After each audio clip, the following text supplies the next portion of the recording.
Lo que oímos de fondo es el paisaje sonoro que se escucha al entrar a la redacción de El Tiempo, un periódico que ya tiene más de 100 años. A finales de 2017, El Tiempo hizo un rediseño de su edición impresa, buscando que su papel tuviera una imagen más sobria, elegante y de vanguardia. El equipo a cargo hizo cambios en la diagramación y en la distribución de secciones y cuadernillos. En marzo de 2018, ese rediseño ganó el premio a la excelencia, el máximo que da la Society for News Design. La primera vez que vimos el nuevo diseño, a pesar de que el papel mide exactamente lo mismo que antes, se sentía que algo había cambiado en el papel. Pero no solo en el papel impreso.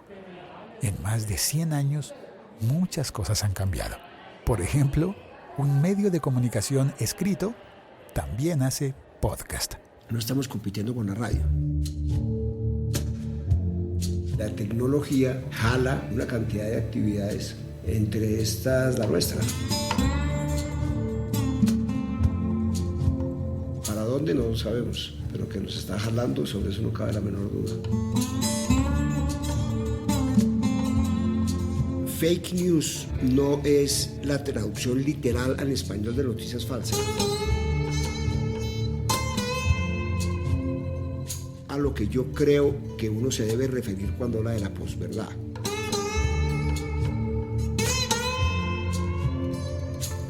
No es una noticia falsa, eso es una calumnia, un delito.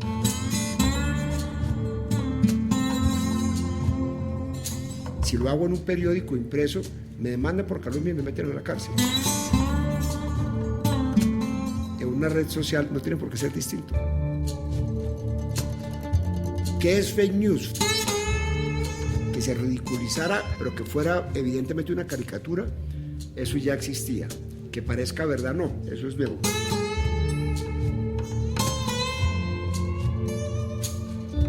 Pasaron una cantidad de cosas que creíamos que no debían pasar. La primera, que entregáramos gratis nuestro trabajo. Y el otro pecado es que nos pareció al mundo entero que Internet era un inframundo que se autogobernaba. Que hay mucha gente que le ha expedido acta de defunción a todos los periódicos impresos. Pero estamos en la revolución con las guillotinas cayendo y no tenemos ni idea qué va a pasar. La revolución por la tecnología y el cambio en el comportamiento de la gente por cuenta de la tecnología tiene un reguero de muertos en el campo de batalla que es impresionante.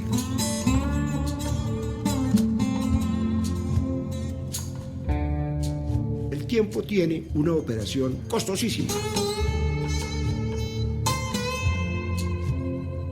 Yo pretendo que donde diga El Tiempo la gente esté tranquila.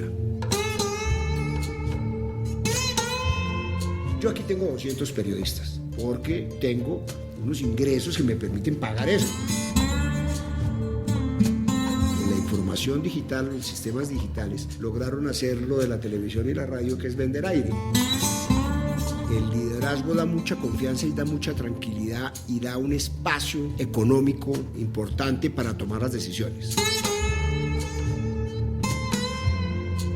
Lanzarse al terreno digital antes de que fuera evidente.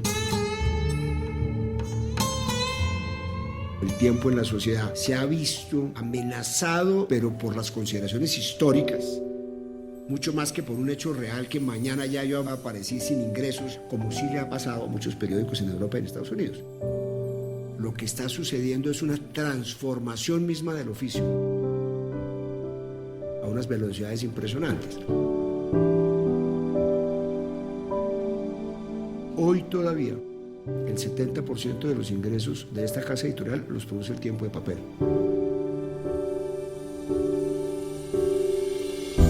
Los periódicos surgieron como instrumentos de batalla política. Siempre con la tecnología empezaron a llegar teletipos, las agencias internacionales,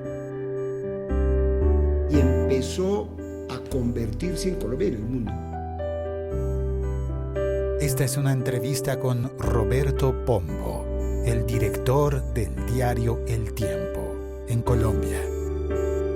Una entrevista para un podcast. El siglo XXI es hoy.com.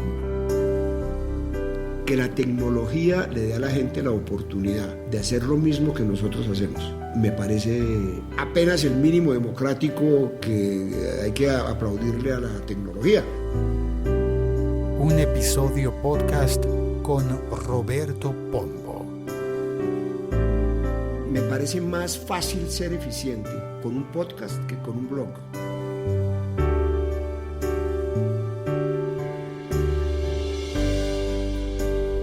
En estos primeros 5 minutos del episodio hemos oído una pequeña muestra de los temas que vamos a tratar en esta conversación. Dura aproximadamente 1 hora. 1 hora en la que cada minuto vale la pena.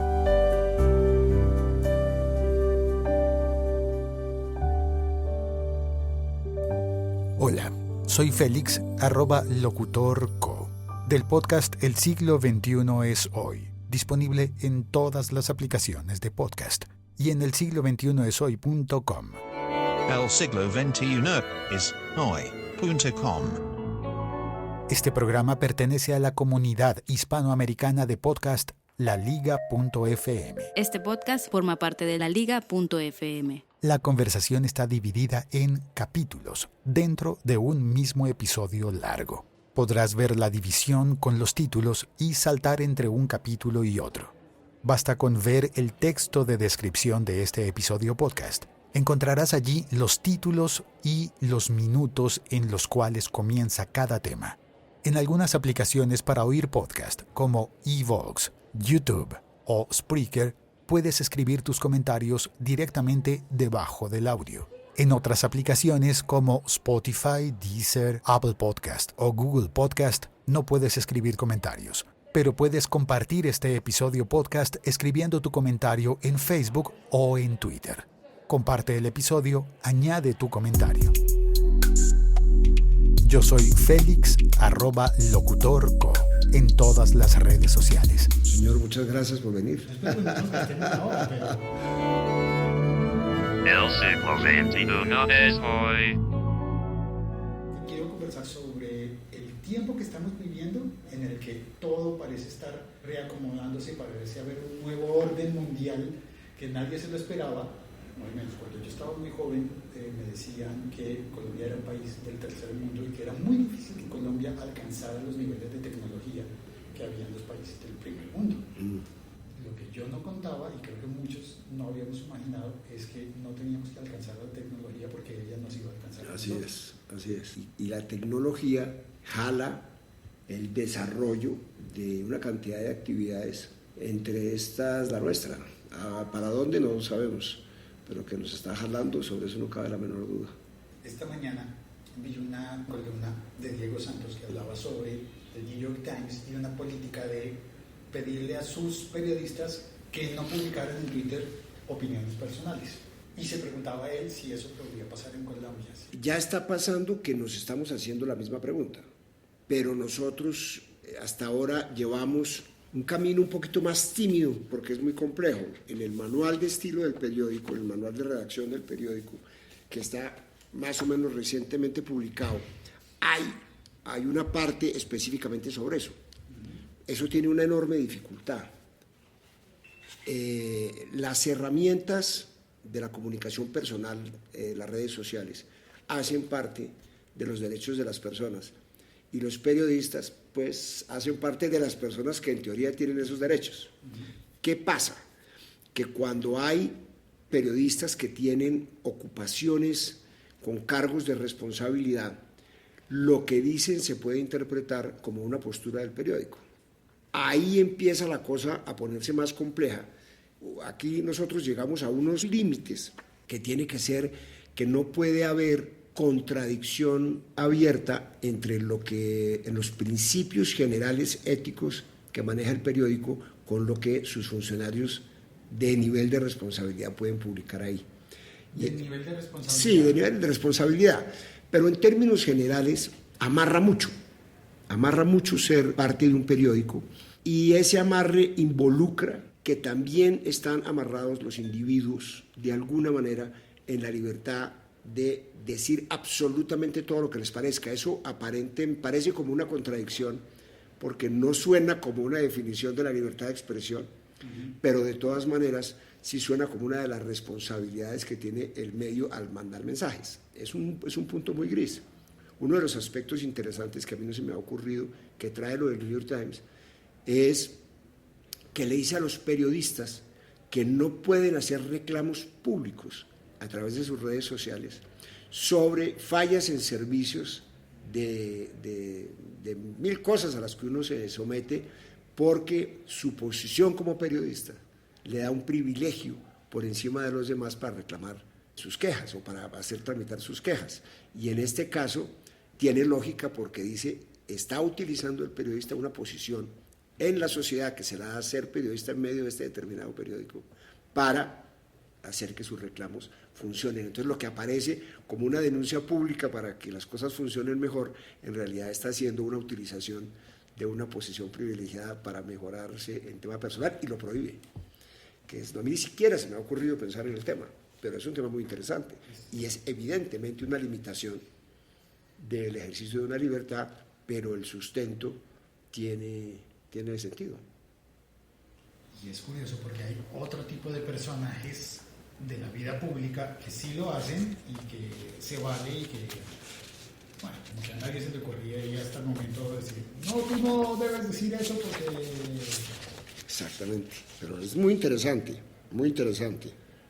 Aquí está así el manual de redacción que lo acabamos de actualizar porque nos demoramos mucho tiempo, más de una década tratando de actualizarlo, porque resulta que cada vez que íbamos a hacer la actualización del manual, que fue originalmente un manual hecho para el periódico impreso, cada vez que lo íbamos a hacer surgía una nueva plataforma, un nuevo servicio, una nueva actividad periodística en el tiempo y nos demoramos mucho, pero ya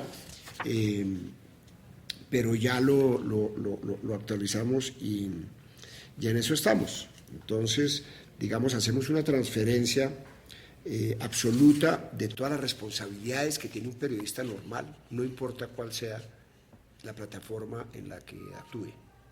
Es decir, no aceptamos que los periodistas del tiempo puedan llegar a tener distintos comportamientos éticos dependiendo de la plataforma en la que su trabajo se haga, porque consideramos que eso no tiene ningún sentido. Pero bueno, en eso estaremos y como esto está corriendo a unas velocidades tan grandes, pues no sabemos si nos tocará hacer un manual que se vaya actualizando prácticamente todos los días. Creo que este se conecta bien con el tema que le prometí que íbamos a hablar sobre fake news, que yo lo quiero abordar desde este punto de vista. En el podcast lo que estoy intentando tratar son siempre cosas que tienen que ver con el uso del teléfono celular, el teléfono inteligente. Y eso ha hecho que en el desarrollo de las plataformas sociales, lo que antes era de periodismo, ahora en muchas ocasiones se llama como periodismo ciudadano, el periodista soy yo, cosas de ese tipo que trasladan la responsabilidad periodística a una persona que simplemente tiene un teléfono y un criterio, esperamos. Eso ha permitido cambiar toda la forma en la que llega la información, abriendo la puerta para las fake news, pero también abriendo la puerta para otras cosas que posiblemente sean buenas y posiblemente le convengan al oficio del periodismo. Yo creo que hay una generalización con la que yo no estoy de acuerdo, porque fake news no es la traducción literal al español de noticias falsas, sino es la suplantación de crear falsas verdades, que yo en principio lo veo mucho más amarrado a comportamientos políticos que a actitudes ciudadanas. Porque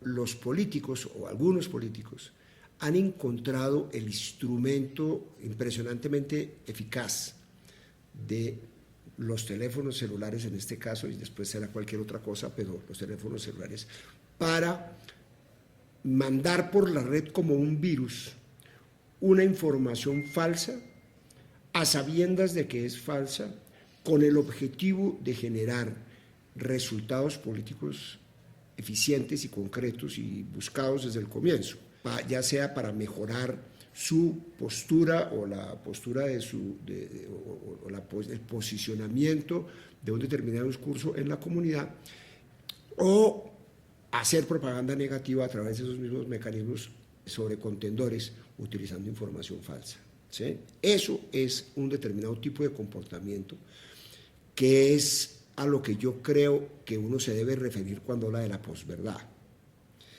Porque del otro lado está el instrumento recién inventado que democratiza el acceso de la gente a la comunicación y que no puede ser metido en el mismo paquete por cuenta de la utilización no sabia o torpe o inclusive malévola de alguna persona individual de ese instrumento. No sé si me explico.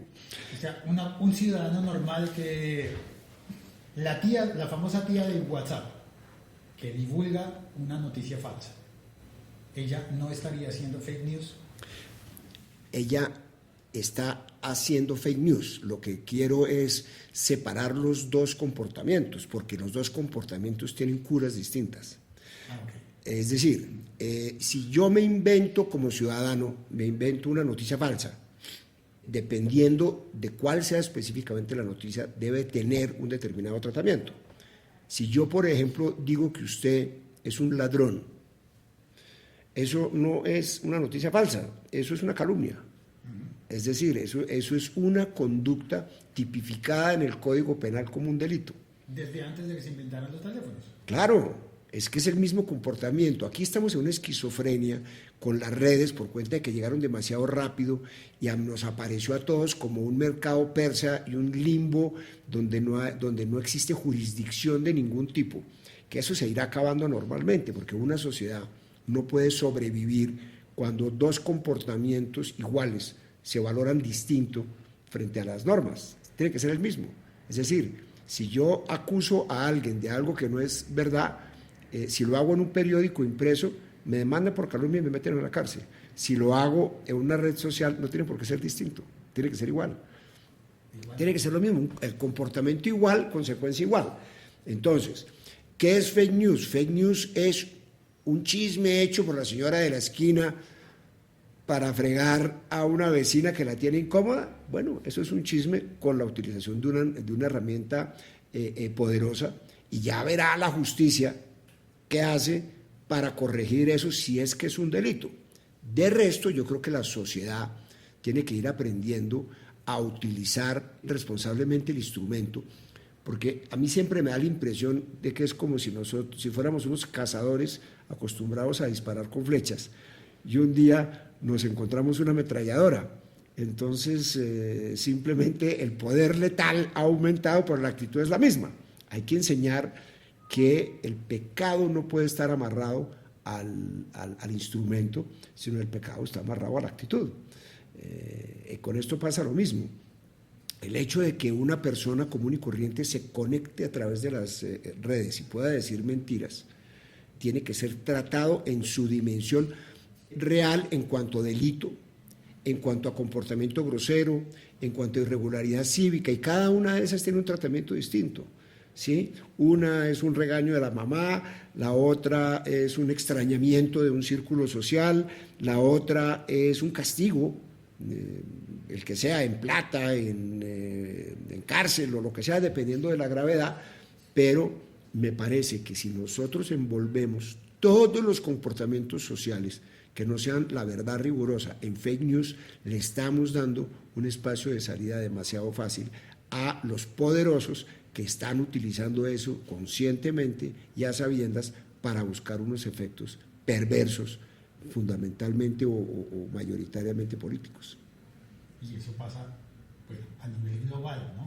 A nivel global. Entonces, cuando uno dice, el señor Donald Trump en su campaña dijo una mentira a sabiendas de que la estaba diciendo y la difundió en redes, y hay declaraciones públicas de quienes instrumentaron esa mentira para lograr un efecto.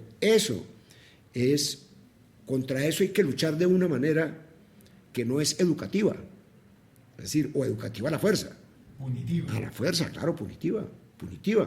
punitiva, y hay 1000 maneras de hacerla. Uno, formar frentes en contra de eso, que es un poquito lo que está sucediendo con los medios del mundo, llevar a la justicia a que se haga cargo de eso y que no subvalore, sino al contrario, debe sobrevalorar el espacio digital, porque es mucho más poderoso, no tiene por qué ser más liviana el comportamiento de la autoridad frente a eso, cuando evidentemente la herramienta es mucho más poderosa que lo que puede ser un periódico.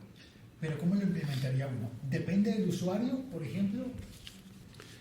No hay que hacer lo mismo. Lo que pasa es que el problema es cuando utilizamos palabras iguales para definir conceptos distintos.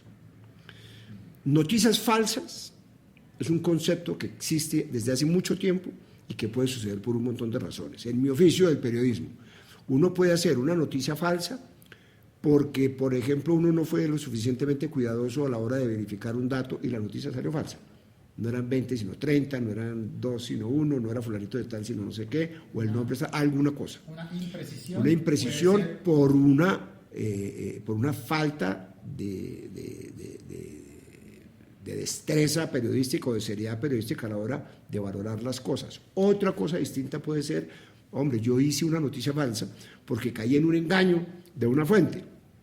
¿Por qué? Porque fue tan sofisticada la fuente que me engañó, entonces salí con una noticia falsa. ¿Qué pasó ahí, hombre? ¿Será que no fui lo suficientemente cuidadoso? ¿Será que me faltó pilas y me faltó pensar que me pueden estar engañando? Eso es otro comportamiento. Otro comportamiento es que yo me invente una noticia, como pasó hace algunos años con varios reporteros del New York Times que se ganaron un montón de premios y eran noticias totalmente inventadas, unas crónicas maravillosas que obtuvieron hasta premios Pulitzer, de unos tipos hablando sobre unos dramas humanos impresionantes y todo era inventado.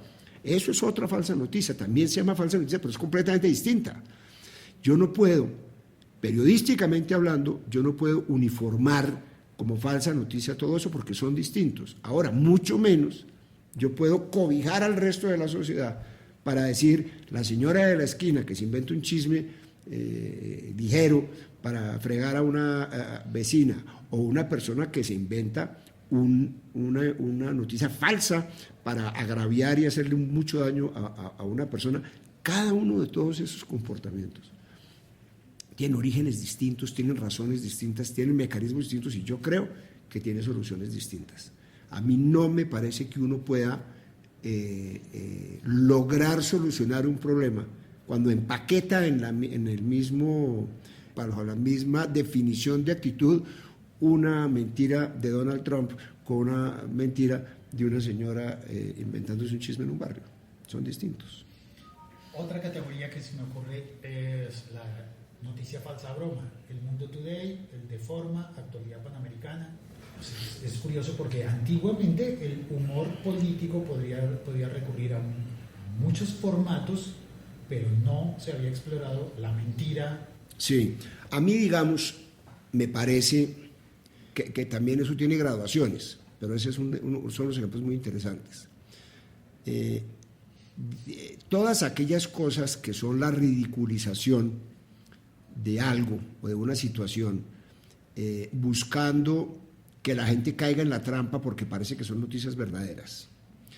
Ese es un oficio moderno en términos, es un oficio moderno que tiene que ver con las nuevas plataformas. Es decir, hacer un falso periódico que la gente, que se ridiculizara, pero que fuera evidentemente una caricatura, eso ya existía. Que parezca verdad, no, eso es nuevo. Yo tengo unos sentimientos contradictorios frente a eso, porque a la vez que en principio yo digo, hombre, esto no debería ser así, hay otra parte en que digo, si no hace daño y termina uno riéndose, no pasa nada, pero hay otra cosa, es que yo creo que las noticias falsas que parecen verdaderas y que son evidentemente falsas para muchos, eso ayuda a que la gente termine buscando en los medios como los nuestros un refugio para la credibilidad de las cosas. Yo sé que este es un argumento un poquito utilitarista, pero también es verdad. Pues también es verdad, es decir, porque el hecho de que todo el mundo esté siendo periodista hace que se sienta o se piensa o se perciba que cualquiera lo puede ser y cualquiera no lo puede ser. No puede confundirse la capacidad que uno tiene en general por razones económicas de accesibilidad a convertirse en un periodista con serlo por el hecho de transmitir cosas. Yo creo que eso se irá conductando con el tiempo porque estamos en la borrachera todavía. Estamos en la borrachera todavía. El primer guayabo es darnos cuenta que pasaron una cantidad de cosas que creíamos que no debían pasar. La primera, que los periodistas hiciéramos nuestro trabajo sin cobrar, que entregáramos gratis nuestro trabajo. En los medios de comunicación empezamos a entregar las noticias gratis y nos dimos cuenta tarde de que estábamos perdidos porque ya no podíamos cobrar por eso. Entonces las grandes empresas periodísticas están en el dilema de que les vale una fortuna producir una información que ya le dijeron a la gente que eso era gratis, ¿sí? Entonces ese es un pecado enorme. Y el otro pecado es el que mencioné hace un rato, que es que nos pareció al mundo entero durante mucho tiempo que las jurisdicciones de las instituciones formales no podían vivir en Internet porque Internet era un inframundo que se autogobernaba. Y resulta que nos estamos dando cuenta de que eso no es verdad.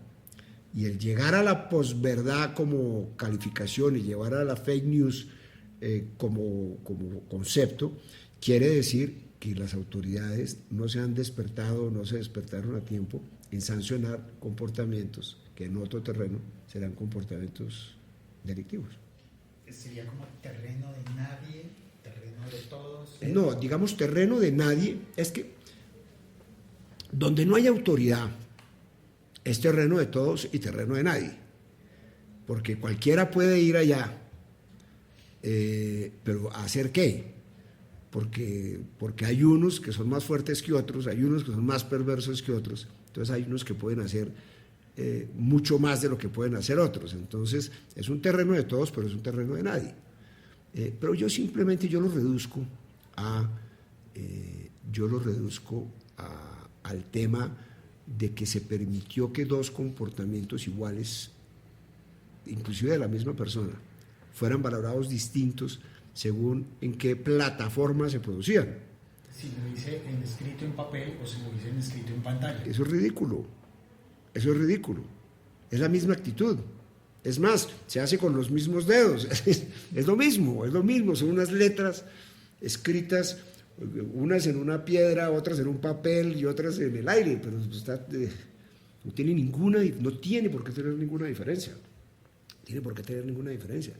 Solo la tendría y la tiene por el hecho de que yo ahí nunca puedo ser capturado, porque ahí yo nunca puedo ser investigado por las sofisticaciones técnicas. Lo que no puede suceder es que lo sea porque la autoridad considere que allá sí es permitido. Como si lo que pasa en Internet sea aguas internacionales. Exactamente, como si uno estuviera ni siquiera aguas internacionales, en un paraíso fiscal. Es decir, yo me escondo a cometer unos delitos porque aquí no puede llegar la mano de nadie, ¿sí? Solo que no tengo que ir a ningún lugar para esconderme, sino estar. Es decir, aquí en este mismo escritorio en el que yo estoy sentado y en el que estamos hablando, yo hago al mismo tiempo las dos cosas. Yo escribo unas cosas para el Tiempo impreso y escribo otras cosas para el tiempo.com. Sería absurdo que alguien considerara que tiene que tener un tratamiento distinto desde el punto de vista legal, lo que haga en una cosa o lo que haga en otra. No estoy moviendo ni siquiera físicamente el lugar, estoy haciendo lo mismo, bajo la misma marca, bajo la misma cosa. ¿Sí? Pero bueno, eso va a pasar. Lo que pasa es que nos tocó la revolución, estamos en la revolución francesa, con las guillotinas cayendo, y no tenemos ni idea qué va a pasar. ¿Sí? No sabemos si va a llegar el pueblo al poder en términos informativos o va a venir Napoleón a gobernarnos a todos, porque estamos en la mitad del proceso. ¿Y ya hay cabezas caídas? Pero muchísimas, cantidades. Hay tantas cabezas caídas que hay mucha gente que le ha expedido acta de defunción a todos los periódicos impresos. Sí, lo cual es mentira. ¿Qué es lo que es verdad? Que han caído muchos. Esta es una revolución sangrienta, sin duda. La revolución producida por la tecnología y el cambio en el comportamiento de la gente por cuenta de la tecnología tiene un reguero de muertos en el campo de batalla que es impresionante. Desde el número de periodistas, yo no sé el número global, pero el número global de periodistas que han perdido su trabajo por el desarrollo tecnológico y por los cambios de comportamiento de los anunciantes, de los lectores, de todo el mundo, ha sido impresionante. El número de medios que se han desaparecido o han cambiado dramáticamente su comportamiento es enorme. Hay periódicos centenarios que hoy en día renunciaron al papel y están solo en Internet. Hay periódicos centenarios que resolvieron que solo salen en impreso en ediciones del fin de semana. Hay periódicos que han desaparecido por completo y hay otros periódicos que se han sostenido, se sostienen bien, y hay otros periódicos que están mejor que antes. Es decir, pero el oficio... ¿Cuáles son esos que están mejor que No, antes? hay, por ejemplo, en Oriente, en el norte de Europa, en India, hay un montón de sitios donde hay unos casos exitosísimos de periódicos impresos que han aumentado terriblemente por cualquier razón. Pero estamos hablando de periódicos que salen impresos, porque también hay periódicos nuevos que nunca... Eso no importa, nunca porque, han tenido papel. claro, porque son medios que se han acomodado desde el nacimiento a una realidad mucho más fácil y mucho más manejable, ¿sí? Porque los periódicos tradicionales, como El Tiempo. Entonces, El Tiempo tiene una operación costosísima, tiene un montón de periodistas, tiene un montón de máquinas, trae un montón de papel desde Canadá que viene por el mar en unos barcos y llega acá y tal, y ese periódico hay que imprimirlo. Esa impresión hay que llevársela a la gente y suplicarle que la compre o que la permita metérsela por debajo de la puerta y después que por favor lo lea y decirles a unos anunciantes que a través de ese mecanismo les va a ir todo muy bien, cuando al mismo tiempo, desde el punto de vista de la información, uno podría hacer eso en otros vehículos. Lo que pasa es que eso no quiere decir que lo primero sea obsoleto. ¿Sí? Habrá muchos que fallecerán, habrá muchos que se acabarán, algunos, prácticamente todos, se van a transformar y mucho, y ya veremos qué sucede. No importa en realidad lo que pase siempre y cuando la cosa pase bien. Entonces, por ejemplo, ¿yo qué pretendo? Yo pretendo que donde diga El Tiempo, la gente esté tranquila. Yo aquí a este paraguas me puedo meter porque esto es serio. Y esto es divertido, y esto está bien hecho, y yo me informo, y en fin, que esto no tiene ningún problema. Eventualmente, sin papel, o inclusive cuando se han acabado lo que hoy consideramos unas plataformas infinitas, que de pronto se van a acabar, no tengo ni idea. Yo creo que El Tiempo en papel no se va a acabar nunca. Que va a cambiar sus funciones, sí. Que va a cambiar su relación con la gente, sin duda sí. Pero no se va a acabar en el papel. Pero la marca tampoco, ¿sí? Salvo que no seamos capaces de resolver la ecuación actual, que es, en el mundo está bajando la publicidad del papel, esa publicidad del papel no se está transmitiendo automáticamente a digital. Se están manteniendo enormes estructuras periodísticas y de operación que no están siendo financiadas por esa publicidad, entonces hay que inventarse la manera de que eso sea posible. De lo contrario, que ya es una discusión muy importante en Europa, vamos a llegar a que la fortaleza de los periódicos deje de existir como unidades periodísticas y terminen subsistiendo como unidades de generación periodística mucho más frágiles y menos robustas y menos serias. Y más baratas también. Justamente por eso. Porque si yo no logro mantener eso, es decir, yo aquí tengo 200 periodistas. Estos 200 periodistas existen porque yo tengo unos ingresos que me permiten pagar eso. Y yo tengo unos equipos y unas unidades investigativas, y tengo un equipo de deportes, tengo un equipo de economía, y unas discusiones todo el día, y una cantidad de cosas, y unas capacitaciones, en fin, unos mecanismos para mantener la calidad periodística. Si yo tengo que abaratar mis costos porque no tengo más ingresos, necesariamente esa solidez periodística se va a ver disminuida. Porque 100 personas no hacen lo mismo que 200, porque esas 200 personas no están ahí por una concesión graciosa, sino porque se necesitan.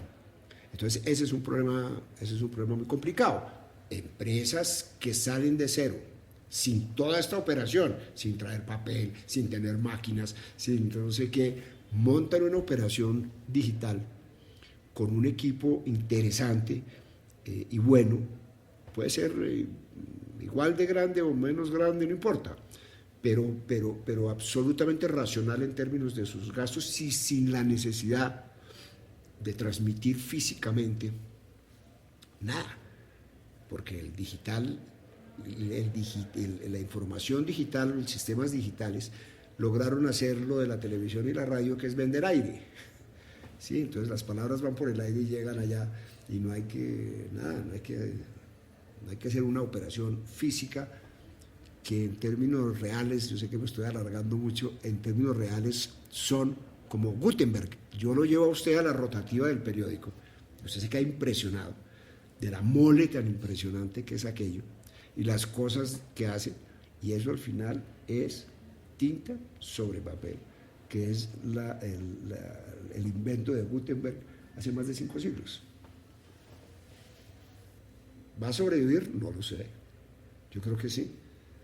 No hay ninguna razón para que no subsista, pero se tiene que transformar. Está interesante, claro. Muy bonito. Y además me dieron ganas de ir a coger sonido de la rotativa. No debe estar, no sé si está prendida, pero si quiere ahorita bajamos y la miramos, por lo menos que la sola vista ya... No, igual el sonido me gusta. Sí, bueno, el sonido apagado, bueno, sí. Me gusta. Ok. Como una pausa en la conversación, nos tomamos 1 minuto y medio para escuchar el paisaje sonoro de la rotativa del periódico El Tiempo. ¿Quiere ir al segundo piso? Sí. Ahorita no están trabajando, más tardecito, a las 6, 5 de la tarde, están haciendo como mantenimiento a todo eso. Ahorita le están haciendo el mantenimiento. Estamos en zona de usar protección auditiva. 3 o 4 de la tarde comienzan a funcionar. Cuidado con la escalera. Eso están ahí montando el papel. La que suena es la rotativa.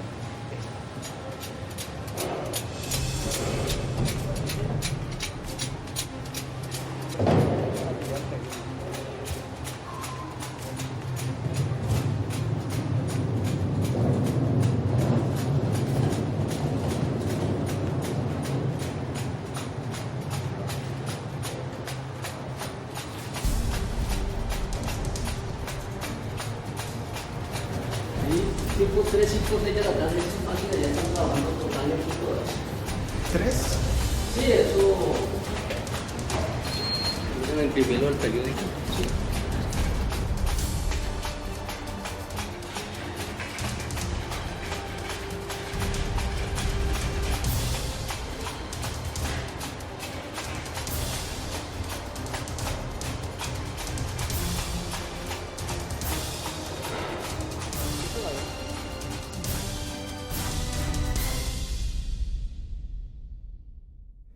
Caso colombiano. 2 periódicos nacionales, muchos periódicos locales. De los 2 periódicos nacionales, el primero El Tiempo, el segundo El Espectador, por lo menos en tamaño, tiraje se diría. Sí. El Espectador pasó por una etapa prolongada en la que corrió mucho riesgo, estuvo como semanario, luego logró volver a ser diario. ¿Qué ha hecho bien El Tiempo para poder sobrevivir y estar sólido y fuerte aún en este momento en el que lo digital parecería estar haciendo tambalear todo? No lo sé. Yo creo que de todas maneras hay un hecho cierto, y es que el liderazgo da mucha confianza y da mucha tranquilidad y da un espacio económico importante para tomar las decisiones. El tiempo, yo creo que el tiempo ha sabido transformarse con mucha cautela, con mucha agresividad en unos sentidos y con mucha cautela en otros, mucha agresividad en términos de lanzarse al terreno digital desde mucho antes de que fuera evidente, de convertir la redacción en una redacción multimedia de verdad, cuando en ese momento se decía que esa actitud era únicamente para ahorrar costos y pagarle a la gente la misma plata para que hicieran más cosas. Y resulta que lo que estamos encontrando es que esa era la manera más adecuada de llegar a las audiencias fáciles, a llegar a las audiencias con los lenguajes de ellos. En fin, hay una actitud de un liderazgo no, ¿cuál es la palabra? No confiado, no permanente, es decir, que nosotros aquí hemos tenido la sensación de que si no estamos haciendo todo el tiempo cosas, vamos a dejar de ser líderes un día. Entonces no vamos a dejar de hacerlo mientras podamos. Y repito, aquí tenemos una ventaja en América Latina y en el tercer mundo en general. Los procesos que se han dado de una manera tan dramática en Estados Unidos y en Europa, aquí se están dando con algunos años de retraso, ¿no? Es decir, nosotros aquí hasta ahora está empezando el país a estar eficazmente conectado a la red digital. Antes no lo estaba tanto, todavía no lo está del todo, pero digamos, pasó un montón de tiempo, de manera que la permanencia y la presencia de un periódico como El Tiempo en la sociedad se ha visto amenazado, digamos, pero por las consideraciones históricas, mucho más que por un hecho real que mañana ya yo aparecí sin ingresos y tal, como sí le ha pasado a muchos periódicos en Europa y en Estados Unidos. Entonces eso nos ha dado un poco más de tiempo, es decir, para la adecuación. ¿Sería algo así como que para El Tiempo fue más grave el bogotazo que la digitalización? No sé qué tan comparable sea, porque yo creo que el bogotazo es una tragedia y las tragedias benefician a los medios de comunicación. Puede que no beneficien al país, pero a los medios de comunicación sí. Lo que está sucediendo es una transformación misma del oficio, de la razón de ser del oficio, de las herramientas del oficio, y es una transformación a unas velocidades impresionantes. Solo que lo que yo digo es que aquí nos está pasando, vamos en el mismo proceso y va a pasar lo mismo, pero vamos un poquito más tarde. Entonces nos ha dado tiempo de ver todo lo que pasa y nos ha dado tiempo de acomodarnos y de adecuarnos. ¿Seremos capaces? No lo sé, espero que sí, pero digamos, hoy todavía el 70% de los ingresos de esta casa editorial los produce El Tiempo de papel. Entonces esa es la realidad hoy.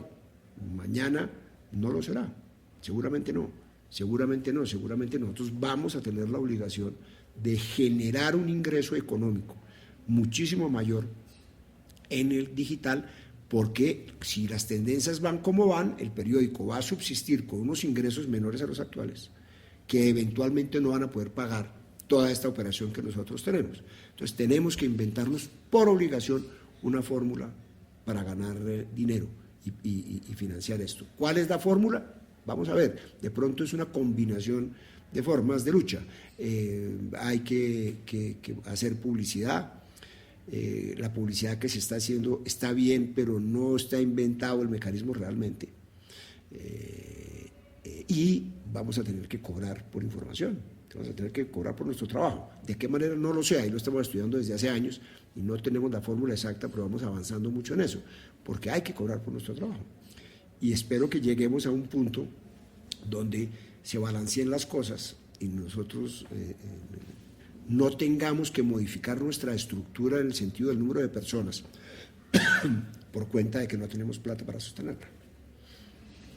Estaba pensando en haters, en los odiadores del periódico, y me acordé de que finalmente el periódico también pasó por un momento en el que tuvo que cerrar, cambiar el nombre como estrategia para continuar. Realmente es un periódico muy sólido que ha sobrevivido muchas cosas. Posiblemente ha tenido que estar defendiendo su oficio y su modelo de negocio desde antes del cambio digital con eso. ¿El gobierno de Rojas Pinilla fue el primer gran hater del periódico? No, fue el primer gran operador de la censura, porque odio siempre ha habido. Este es un país, como muchos otros países, pero este muy especialmente, en el que los periódicos surgieron no como necesidad de comunicación de información, sino como instrumentos de batalla política. Casi todos los medios de comunicación colombianos centenarios son los órganos de expresión de grupos políticos. De aquella época. De aquella época. Y hasta, yo diría que hasta mediados de la década de los 80, por ahí, hasta ahí, el periódico siguió siendo en muy buena medida un vocero de una colectividad política que era el Partido Liberal. ¿Hay algún momento o coyuntura que haga que el periódico, que el Tiempo, a partir de determinado momento o hecho, dejó de ser Partido Liberal? Sí, se fue desvaneciendo por varias razones. Una, por la lógica del mercado, por llamarlo de alguna manera. Aquí había un momento en que el Tiempo era tan poderoso que lo que no se publicara en el Tiempo la gente no se enteraba que sucedía. Es decir, no había mecanismos alternativos de información porque era un medio de comunicación muy poderoso y la radio no tenía una gran cobertura y tenía una gran influencia, pero no era esencialmente vehículo de producción de información permanente. Después empezó, siempre con la tecnología, empezaron a llegar los teletipos, la información de las agencias internacionales, etcétera, y empezó a convertirse en Colombia y en el mundo la información en una especie de artesanía que empezó a tener unos valores unificados. Es decir, que había que dar una información completa, que había que dar una información equilibrada, que quien no lo hiciera se iba quedando fuera del mercado. Entonces digamos que eso llevó de todas maneras a un proceso de equilibrio y de sofisticación de la información en los medios que eran medios no solo expresión de partidos políticos, sino criados, como es la historia política de Colombia, de una manera muy sectaria y muy agresiva. Y además, por causa un poco de eso, pero también además porque los partidos empezaron a debilitarse y empezaron los medios también a destetarse de ellos. Entonces digamos que el medio sigue heredando una especie de talante liberal, pero ya no tiene nada que ver con el Partido Liberal. Yo creo que tal vez la última campaña en la que el Tiempo fue fundamentalmente liberal detrás de un candidato fue la candidatura de Virgilio Barco, 80 y pico. Yo creo que eso fue lo último. Después ya el Tiempo ha sido institucionalista, gobiernista de distintos gobiernos. Ya el criterio es completamente distinto. Ahora, volviendo a la pregunta original, como institución colombiana identificada por mucha gente con el poder, pues es una institución a la que la gente también le tira piedra. Echarle piedra al Tiempo es un deporte nacional explicable. ¿Sí? Entonces cuando uno dice odiadores, pues sí, hay gente que lo odia porque lo parece una institución antipática, hay gente que lo odia porque no comparte su posición política. Yo no sé si odio sea la palabra exacta, pero sí un distanciamiento y unas críticas muy ácidas, pero sigue siendo el periódico que le gusta leer a la mayoría de la gente. Entonces puede ser que los otros tengan unos odiadores más grandes que no lo compran, no lo sé. Claro. Igual habría gente comprándolo para odiarlo. Claro, pues sí, pues que pero lo hace viable. sería un acto masoquista. Sería un acto masoquista pagar plata para ponerse furioso de odiar al que lo hace. Pero bueno, pero sí, obviamente que hay odiadores y los habrá. El otro día me pasó una cosa curiosa. Estalló un petardo, que creo que al final resultó que era una bomba panfletaria al lado de la Diana, en la carrera séptima. Yo no me acuerdo si me enteré primero por Twitter, primero por televisión. El caso es que encendimos la televisión y de los canales de televisión no había radio, ya no estábamos oyendo radio, ya la radio no estaba disponible simplemente. En los canales de televisión, el primero en el lugar de la noticia fue el canal de RCN. Dejamos el canal de RCN y estaba un periodista con una unidad móvil a una cuadra de donde había ocurrido. La calle estaba cerrada y el periodista empezó a relatar lo que podía ver desde la esquina, que era nada. Y mientras tanto, yo pensé, ¿pero qué es lo que está ocurriendo? Abrí Twitter y obtuve las fotografías de la ventana con la bandera del grupo que había puesto el panfleto, las fotografías de los panfletos que habían volado, la información de cuál era el apartamento, por qué habían entrado a ese apartamento, y prácticamente toda la información que estaba disponible en los medios convencionales después. Esa información en Twitter la obtuve por gente que estaba en la cuadra. ¿Qué puede hacer el periódico? ¿Cómo ve? Yo creo que ahí el periódico tiene que hacer, y nosotros hemos hecho además muchos ensayos en eso, tiene que convertir a esas personas en sus reporteros. No para que den información sin la técnica de la información, sino para que los elementos tecnológicos que tienen el registro de las cosas vengan para acá y nosotros los difundamos. Porque ya es universal que en la mayoría de los eventos, en la gran mayoría de los eventos, sobre todo las fotografías y los videos que registran el instante de las cosas, prácticamente nunca son tomados por un medio de comunicación profesional. Prácticamente nunca. Porque es que resulta que eso era así, porque antes tenemos el monopolio de las cámaras, digamos, no el monopolio de las cámaras, pero sí el monopolio de la transmisión de las imágenes y de la información en términos generales, digamos. ¿Cuándo va a poder un medio de comunicación publicar una noticia de un descarrilamiento de un tren si no es a través de un pasajero?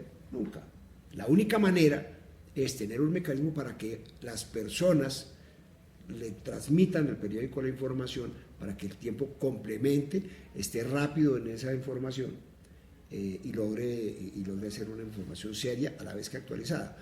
Hemos hecho en la sección de Bogotá, hemos hecho una cantidad de ensayos muy interesantes del reportero ciudadano, que es darle instrumentos a los reporteros ciudadanos y una capacitación también, y ellos nos empiezan a mandar sus cosas, pero obviamente son una porción mínima de la comunidad. Nosotros necesitamos que el primer impulso de la gente, cuando tome una foto, no sea subirla a su red social, sino mandarla al periódico. Puede llegar que se combinen esas fórmulas, pero... Que lo hacen cuando están intentando hacer una denuncia.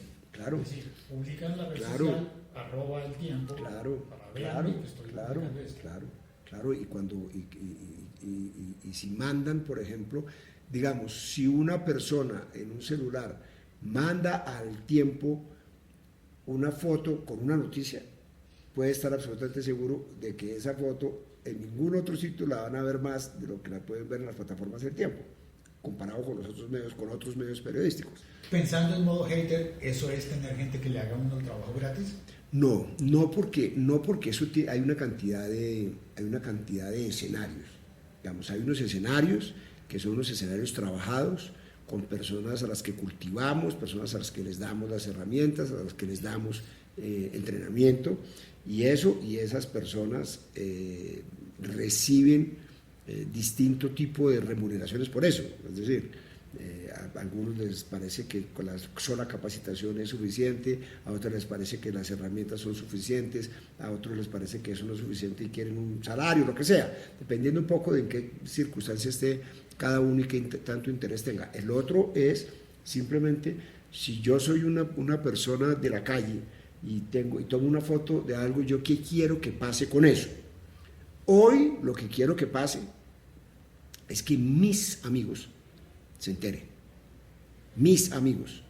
Los de mis contactos de mis redes. Exacto, mis amigos.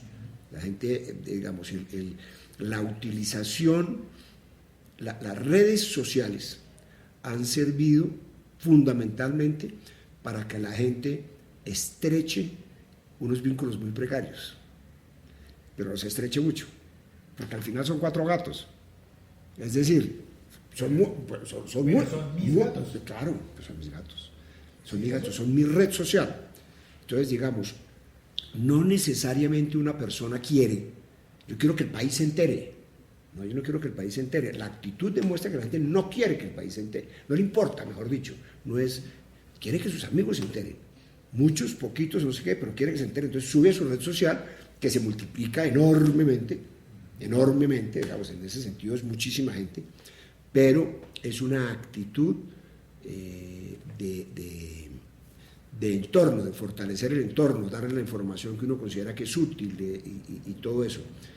Yo creo que eventualmente algunas de esas actitudes van a mudar a, yo quiero que se entere la gente, yo quiero que se entere todo el mundo, ¿sí? Porque hasta el momento solo es separado entre las redes sociales como tales, que es las personas con su entorno, y los políticos que utilizan las redes sociales como una plaza pública, que es también muy eficiente, pero son dos cosas distintas, dos utilizaciones distintas del mismo mecanismo, ¿sí? Entonces,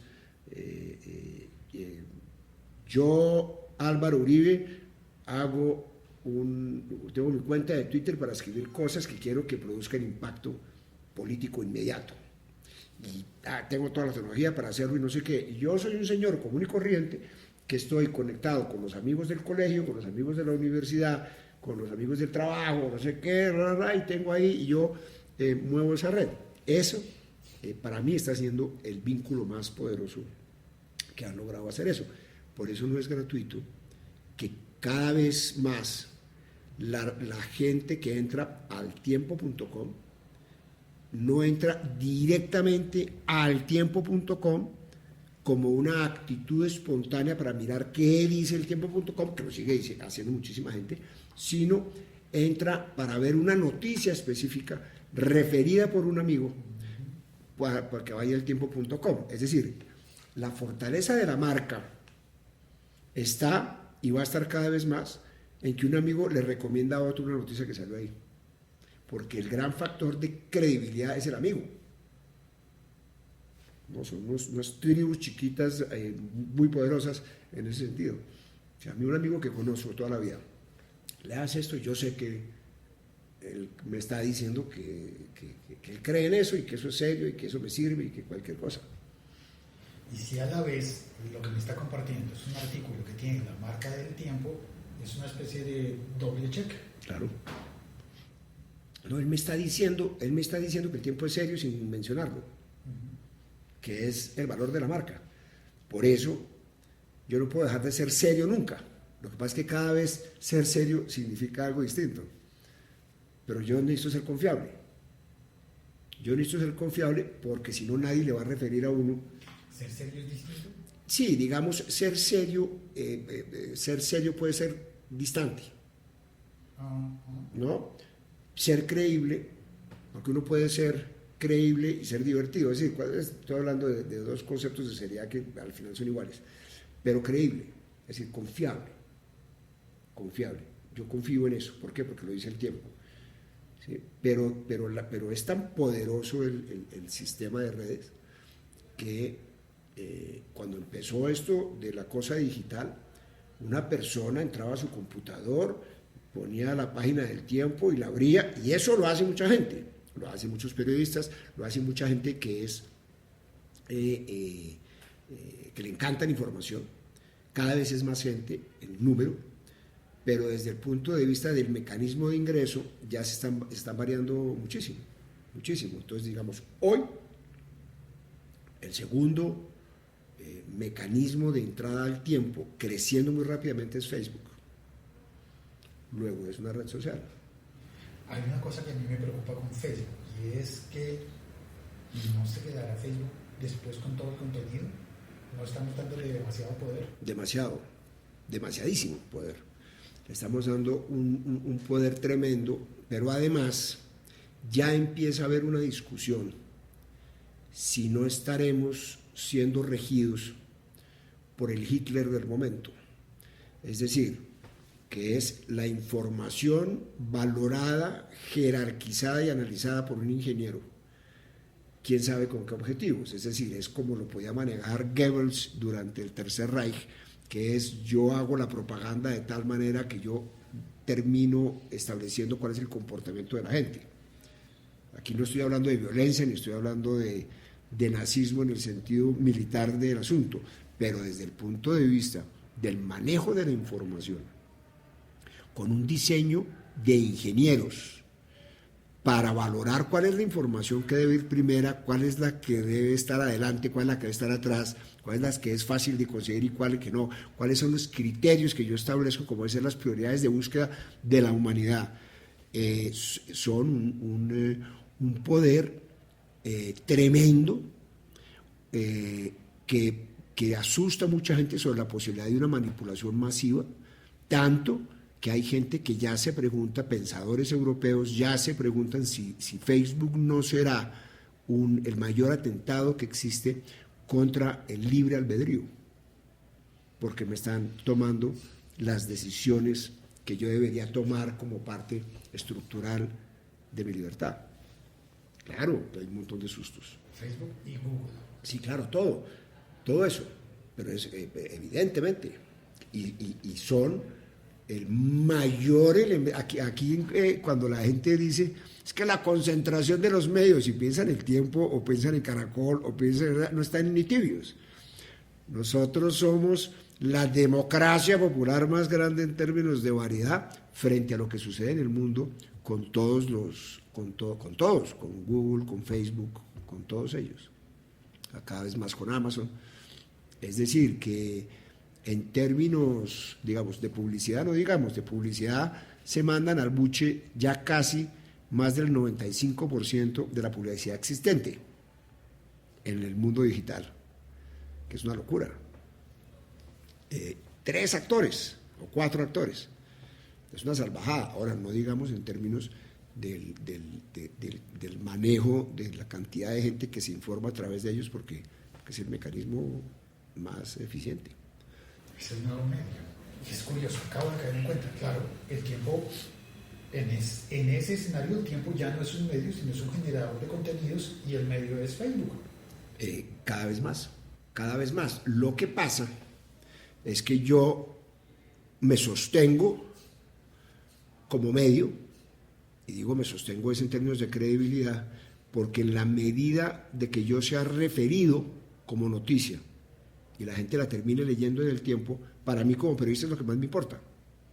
En principio no me debería preocupar si entra o no entra por Facebook, pero obviamente que hay otras consideraciones, entre ellas las económicas. Pero a mí lo que me interesa es que me crean y que me consultan porque me crean. Yo después ya veré cómo hago para defenderme con eso. Última pregunta.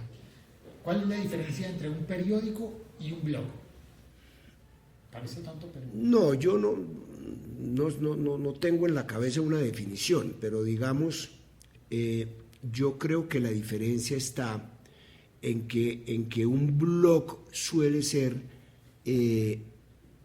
una columna permanente de una persona que está opinando sobre un determinado tema, ¿no? Me parece que los blogs están mucho más referidos a la individualidad de quienes lo hacen que a una competencia como medios, aunque cada vez más hay más información en los blogs. Al final, yo creo que es un intento por reemplazarnos. Todo eso es un intento por reemplazarnos y me parece válido y me parece justo y me parece democrático. Es decir, que la tecnología le dé a la gente la oportunidad de hacer lo mismo que nosotros hacemos. Me parece que es apenas el mínimo democrático que hay que aplaudirle a la tecnología, porque miércoles, la razón por la cual eso no se hacía es porque no había plata. ¿Cuántos llegarán? Muy pocos, y muchos con muchísimo éxito, muchos de ellos con muchísimo éxito. Y le explico por qué hacía esa pregunta. Porque esto que estamos grabando es un podcast y yo tengo la hipótesis de que el podcast sería a la radio lo que un blog a un periódico. Me parece buena comparación. Me parece una buena comparación. Lo que pasa es que para hacerlo, me parece más fácil ser eficiente con un podcast que con un blog, en la medida en que la radio, cada vez más, la radio informativa, cada vez más es un show de una sola persona, como dicen los gringos. Es one man show. ¿Eso qué es? Quiere decir que la razón de ser de la audiencia depende muchísimo más, o cada vez depende más, del atractivo que tenga una persona para quien lo oye, por su manera de hablar, por su manera de pensar, por su capacidad de convocar, por el humor que tiene, lo que sea. Entonces me parece que tiene más posibilidades de éxito porque finalmente es una relación punto a punto entre el que la genera y el que la recibe, que es una sola persona que oye, ¿sí? Que es la relación que hay entre una emisora y un tipo con un transistor o hoy con un teléfono celular. En cambio, el blog se tiene que diversificar demasiado para poder convertirse en competencia de un periódico. Lo lograrán, sin duda que lo lograrán. Ya lo están logrando, ya hay mucha gente que lo logra, pero me parece que ese trayecto sí es mucho más complejo que el podcast, muchísimo más. En Colombia, primero que en el resto de América Latina, 2 medios arrancan podcast. Es curioso que sean los dos en Colombia, Semana y El Tiempo. El Tiempo, primer periódico de América Latina. ¿Por qué El Tiempo arranca un podcast? Porque no tenemos más remedio. Es decir, porque nos lo están pidiendo, porque hay que hacerlo. Es decir, hay que hacerlo. Es decir, hay una cosa, y es, en Colombia hay una cultura de radio muy poderosa, histórica, muy poderosa. No siempre noticiosa, pero muy poderosa. Que hay muchos que sostienen que se la heredamos a Cuba, a través de las radionovelas, a través del humor y de la música, por supuesto. Y fue un mecanismo, por supuesto, para distribuir discursos y eso, como todo el mundo. Pero hay un poder muy grande ahí, y es muy fácil de hacer. Puede que uno lo haga mal, pero es fácil hacerlo. Y que el tiempo, creo que estuvimos muy tarde en hacerlo, y estamos solo en una cosa incipiente que funciona muy bien porque estamos utilizando lo que tenemos y lo que sabemos hacer para buscar fórmulas para hacerlo en podcast, y funciona, y yo creo que eso funciona muy bien, y nos falta diversificarnos en eso muchísimo. Pero ahí no estamos compitiendo con la radio. No, estamos compitiendo con nosotros mismos, o estamos dándole a nuestra gente más variedad de puntos de acceso al periódico. Pero no estamos compitiendo con radio. Nosotros aquí no estamos haciendo una emisora, podríamos hacerlo, o no estamos haciendo una emisora de radio. No estamos transmitiendo durante mucho tiempo esperando que mucha gente se quede ahí pegada viendo. No, estamos dándole pildoritas que queremos que sean atractivas de lo que sabemos manejar, que es la información, en este caso en un primer formato,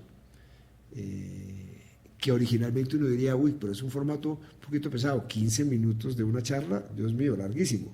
No resulta tan larga, pero hay que hacerlo de otras formas también. Gente que diga lo que piensa, gente, no sé, inclusive producir sonidos, lo que sea. Pero yo no diría que es una competencia de la radio, eso que estamos haciendo nosotros. Gracias por haber escuchado este episodio podcast hasta el final. No todo el mundo llega hasta acá. Y eso está bien. No es una obligación escucharlo completo. Por eso espero que tú lo hayas disfrutado, te haya dado ideas, inquietudes, te haya solucionado algunas preguntas y te haya abierto otras nuevas preguntas. Por favor, comparte este episodio podcast. Puedes también comentarlo en tus redes sociales. ¿Listo? Fácil. Soy Félix, @locutorco.